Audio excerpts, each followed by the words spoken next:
We will start with the fourth module in our subject electromagnetic theory, that is transmission line.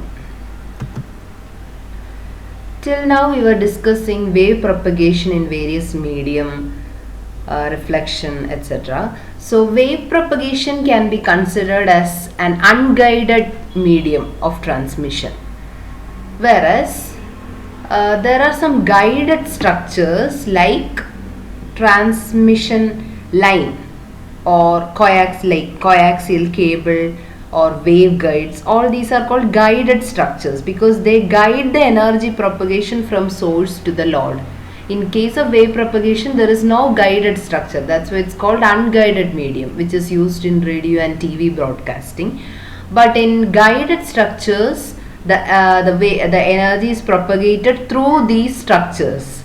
So transmission line and waveguides we are going to learn in the coming two modules of our subject.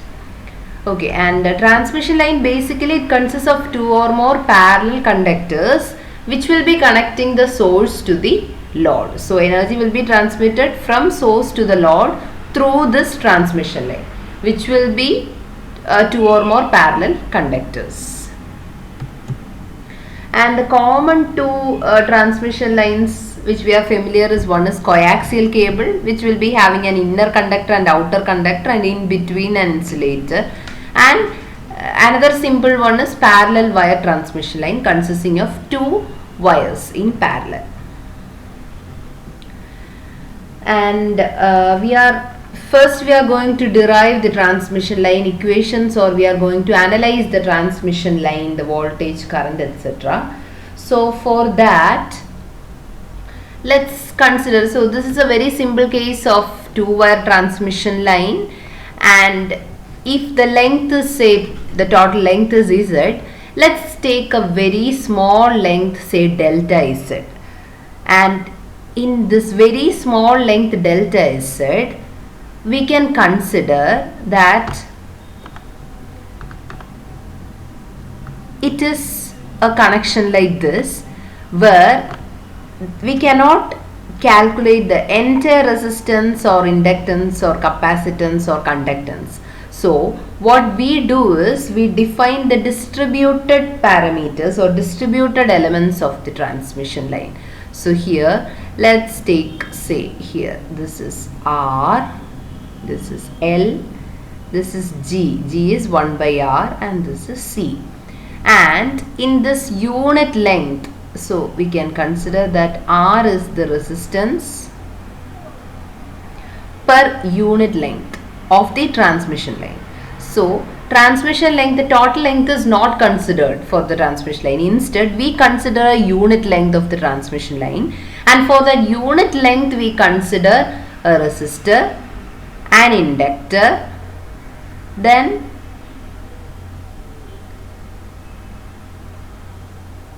like this, okay, R, L, G, C, like this for a unit length. So R is resistance per unit length, where the unit will be ohm per meter, then L, which will be inductance per unit length,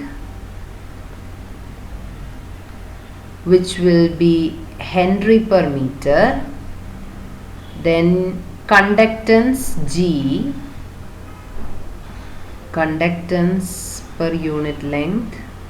We consider conductance as it is connected in parallel. So G, conductance per unit length, unit is Siemens per meter, and capacitance, capacitance per unit length, and unit will be, it will be farad per meter. Okay.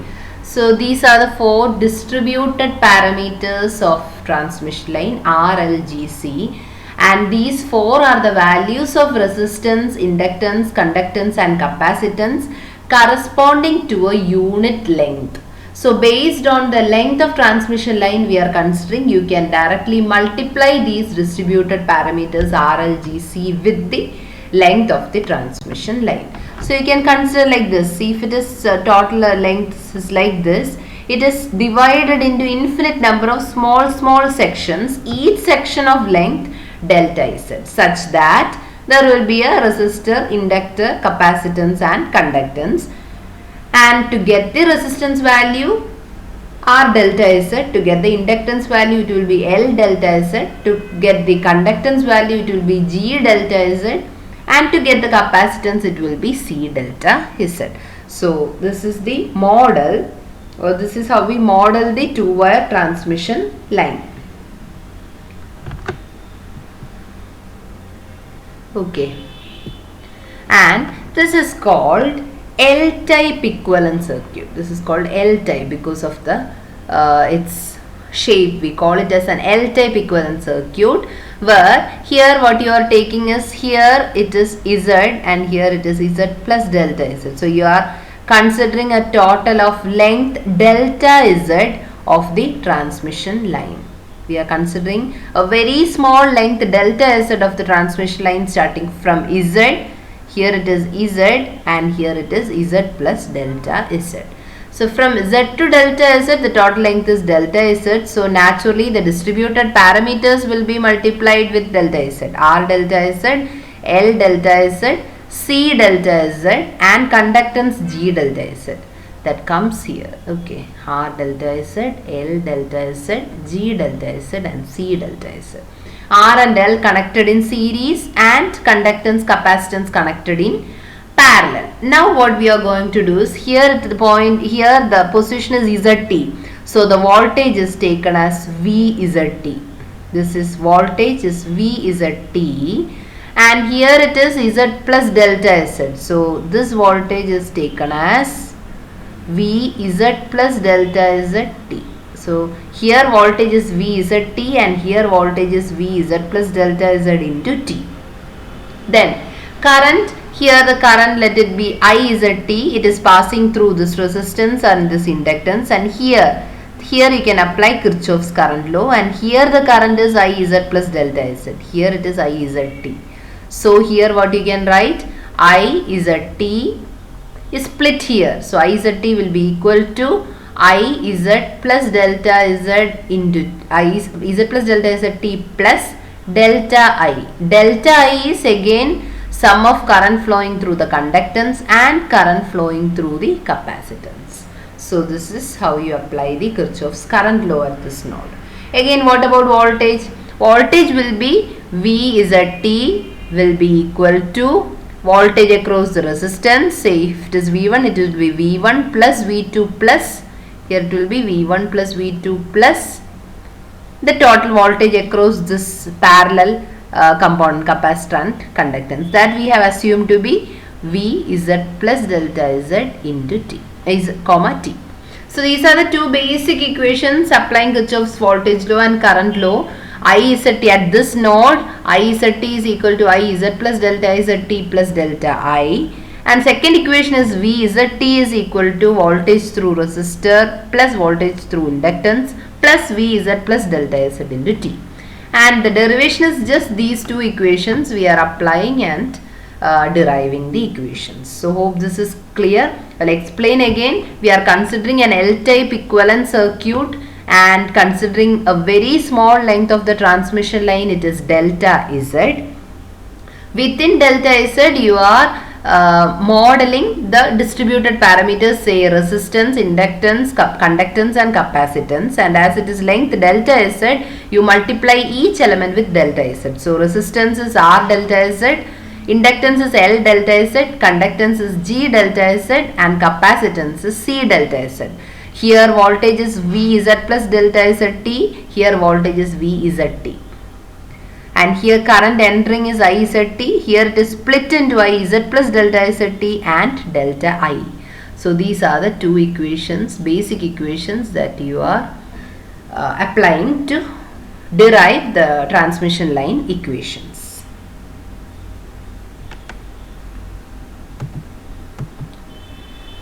So this was the circuit, delta equivalent circuit that we are considering, and we are extending it.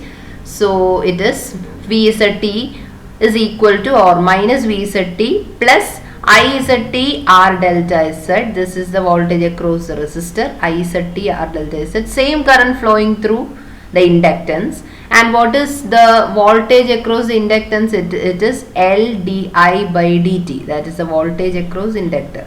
So applying that, you get inductance value is L delta Z. So L delta Z into dou I Z T by dou T, because here the current flowing is I Z T itself. Here and here the current is I Z T, plus again the voltage is V Z plus delta Z T, and it's equal to 0. And you apply that, you get like this. Hope you understood.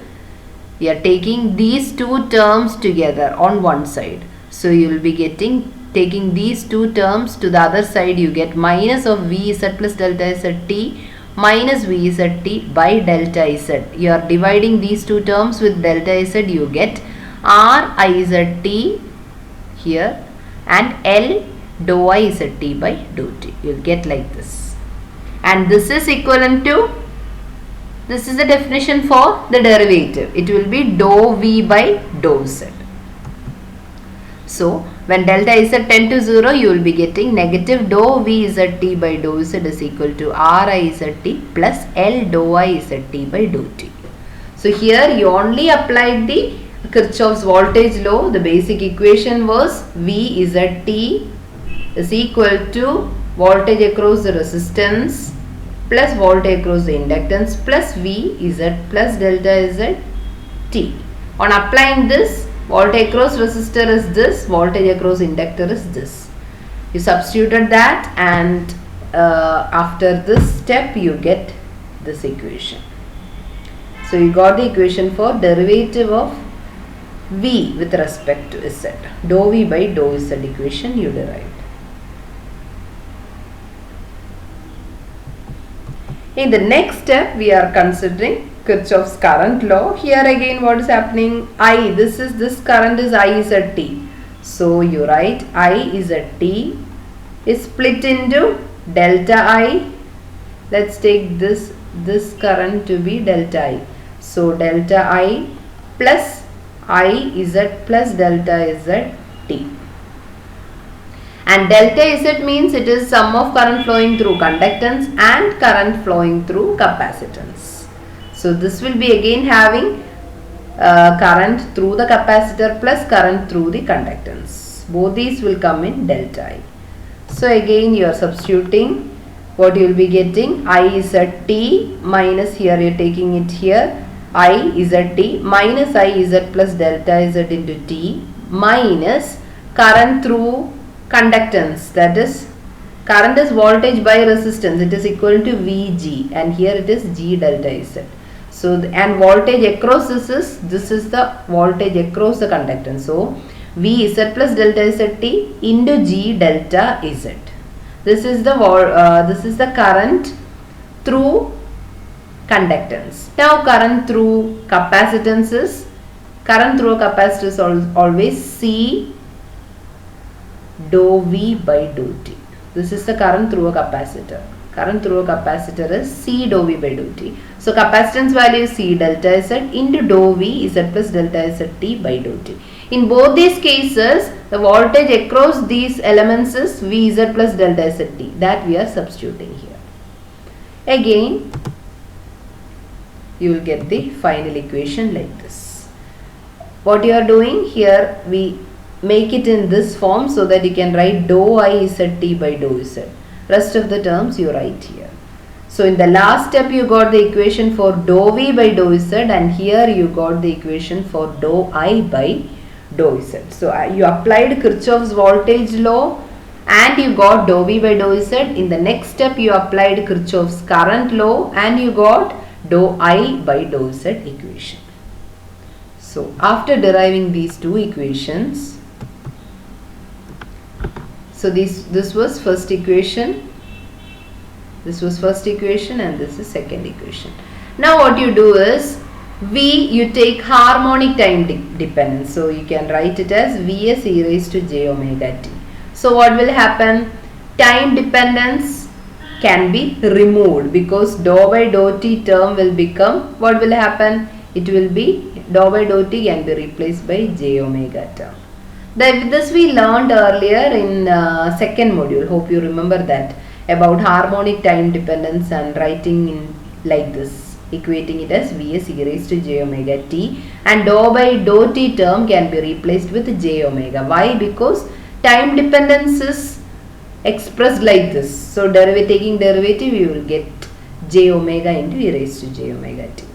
So according to that, you can rewrite all these equations as this dou becomes, partial derivative becomes derivative with respect to z. So it will be minus dvs by dz is equal to ris plus, here what will happen? Here I will be derivative. So that means it will be having a term j omega. So it will be j omega L into unit vector is. Similarly, here what will happen? Minus dis by dz is equal to g plus j omega c vs. From these two equations, you got the equation after applying harmonic time dependence. Now what you are doing is, you are substituting this here. Now let's assume this equation as 3 and this equation as 4. What we do is, you are taking the derivative with respect to z for equation 3. So taking derivative with respect to z, considering equation 3, what you will be getting? It will be minus d square vs by dz square is equal to r plus j omega L into dis by dz. And substituting dis by dz in this equation from equation 4, that will be equal to minus g plus j omega c into this term is there, which is r plus j omega L into minus of g plus j omega c vs. So what you will be getting? It will be d square vs by dz square is equal to r plus j omega L into g plus j omega c into vs. That's we are getting here. So what you are doing? Considering these two equations, on deriving you got one equation dou v by dou z and you got an equation dou I by dou z. Then considering harmonic time dependence, we rewrite d by dz of vs and is in terms of vs, where this vs is independent of time function, independent of t. So it's written as r plus j omega L and here it is g plus j omega c. Now what we do is, you are taking these two equations and taking second order derivative of vs, that is taking derivative with respect to z. You will getting minus d square vs by dz square is equal to r plus j omega L into dis by dz. This is obtained from equation 3 by taking the second order derivative. And you substitute dis by dz in this equation from equation 4. You get like this. So this is how you got the equation. And let's take this term as square of propagation constant. You have this equation. This equation can be written as d square vs by dz square minus gamma square vs is equal to 0, where gamma is equal to square root of r plus j omega L into g plus j omega c. This is called propagation constant, and that we already know that gamma is alpha plus j beta. So when you calculate this term, the real part will be attenuation constant and the imaginary part will be phase constant. So you get these two equations. These are the transmission line equations. D square Vs by dz square minus gamma square Vs is equal to 0, or d square Is by dz square minus gamma square Is is equal to 0, where gamma is equal to square root of r plus j omega L into g plus j omega c, where gamma is the propagation constant, alpha is the attenuation constant, and beta is phase constant. and you got these two equations as the transmission line equations. So these are called transmission line equations. And mathematically, if we solve these two equations, second order differential equation, you get like this. Vz can be written as sum of V0 plus e raised to minus gamma z and plus V0 minus e raised to gamma z. Depends on the amplitude. We write like this because e raised to minus gamma z represents positive travelling wave and e raised to plus gamma z represents negative travelling wave. So amplitude of negative travelling wave is represented as V0 minus and amplitude of positive travelling wave is given as V0 plus. Similarly, in case of current equation, you write it as I0 plus and I0 minus. So on solving the transmission line equation, you get Vz is equal to V0 plus e raised to minus gamma z plus V0 minus e raised to gamma z. So this here the e raised to power is positive, showing that it is a negative travelling wave, and here e raised to it is negative power, which shows that it is positive travelling wave. So this is how we solve the transmission line equation, and we get that it's a sum of positive and negative travelling wave. This solution you need to remember, Vz and Iz. Vz is equal to V0 plus e raised to minus gamma z plus V0 minus e raised to gamma z. Similarly, Iz is given by I0 plus e raised to minus gamma z plus I0 minus e raised to gamma z. Now another term called characteristic impedance Z0. It is defined as the ratio of voltage to the current at any point of a forward travelling wave or positive travelling wave. In case of positive travelling wave, it is voltage to current V0 plus by I0 plus, and if we are considering a negative travelling wave, there is a minus sign. That means it is negative V0 minus divided by I0 minus. So this is called characteristic impedance, and the unit is ohm. And for deriving characteristic impedance, these are the solutions we obtained in transmission line equation. You know equation for Vz and Iz. And what we are, this equation we know earlier. From these two only we derive the solution. So you are taking this one and you are substituting V and I in this equation. What you are doing is you are substituting equation 1 and 2 in 3. Okay, on substituting you will get like this. Minus d by dz, voltage equation substituted, Iz substituted. Okay, and on deriving you get like this. Taking the derivative V0 plus is amplitude itself, you take like this, and taking derivative of e raised to minus gamma z is minus gamma e raised to minus gamma z. Minus gamma and this negative get cancelled, so here it's a gamma. Second term, again taking derivative, this minus comes here, e raised to gamma is a derivative, you get gamma e raised to gamma z. This is how you substitute. I hope the step is very clear. So on taking the derivative in this step, you get this equation, and what you do next is you are equating coefficients of e raised to minus gamma z and equating coefficients of e raised to plus gamma z. You get equation like this. So from this it's clear, you know that Z0 is equal to V0 plus by I0 plus, or it is negative of V0 minus divided by I0 minus. So here what you will be getting, V0 plus by I0 plus, this will be equal to R plus j omega L divided by gamma. Here also you will get the same answer. Negative of V0 minus by I0 minus will be R plus j omega L divided by gamma. Gamma, we already know the equation. It is R plus j omega L divided by square root of R plus j omega L into G plus j omega C. This is equation for gamma, propagation constant. So you will be getting Z0 as square root of R plus j omega L divided by G plus j omega C. So this is how you derive the equation for characteristic impedance. It is R plus j omega, square root of R plus j omega L divided by G plus j omega c.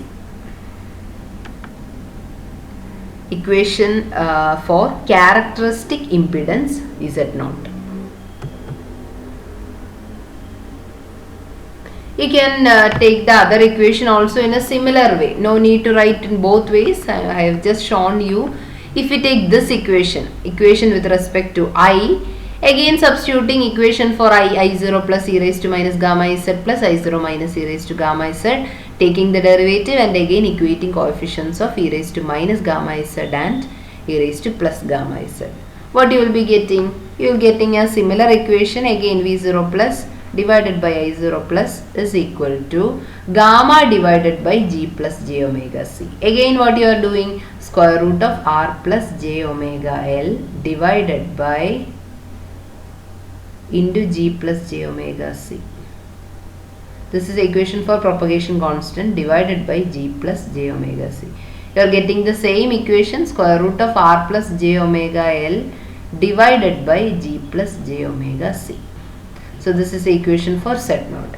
So you got two equations. One is R plus j omega L divided by gamma. It is equivalent to gamma divided by G plus j omega c. So all these are equations for characteristic impedance. So this was what we explained earlier. So all these equations for Z0. And the main equation is Z0 is square root of R plus j omega L divided by G plus j omega c.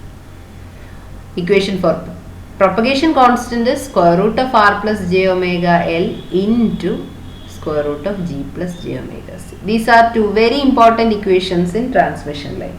This is the equation for propagation constant and this is the equation for characteristic impedance.